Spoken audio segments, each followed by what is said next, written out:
The short answer to what a dominant 7 chord is that it's a 7th chord with a major triad on the bottom plus a minor 7th added above the root. Dominant 7 chords are usually written with just a 7, so chords like C7, D7, G7, those are all dominant 7 chords. If that's all you need, you are done with the video. If you'd like to understand why they are called dominant 7 chords, keep watching.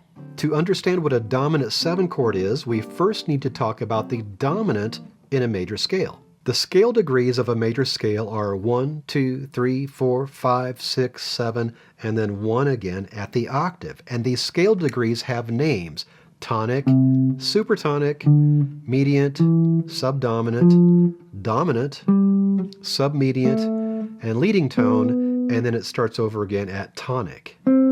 For this lesson, we really just care about the dominant chord, which is the chord based on the 5th scale degree.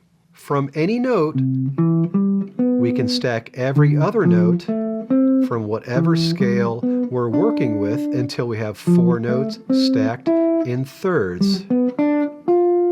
These are different types of 7th chords, and they all have a root, 3rd, 5th, and 7th. By the way, if this is confusing, please check out my video called Where Do Chords Come From? 2 of the major scale 7th chords are major 7 chords, which are major triads with a major 7 on top. That'll be your 1 chord and your 4 chord. The 5 chord, or the dominant chord, is a major triad with a minor 7th on top.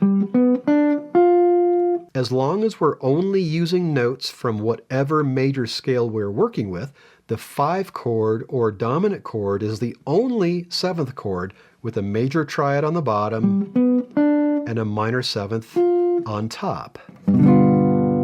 So that's where the term dominant in the dominant 7 comes from. And because the dominant 7 is the only 7th chord of its type in a major scale, we can also use the term dominant 7 to describe the quality of a 7th chord. Any 7th chord that has a major triad on the bottom plus a minor 7th on top can be described as a dominant 7 chord. Here's a C major 7, which is a major triad with a major 7th on top. Turn that B into a B flat. Now it's a minor 7th above the root, and you can describe this chord as a dominant 7th chord, a major triad on the bottom with a minor 7th on top. And this D minor 7 is a minor triad with a minor 7th on top. Change that F to an F sharp, and now the bottom 3 notes are a major triad. And with that major triad plus that minor 7th on top, you can now describe this chord as a dominant 7 chord, or a D7.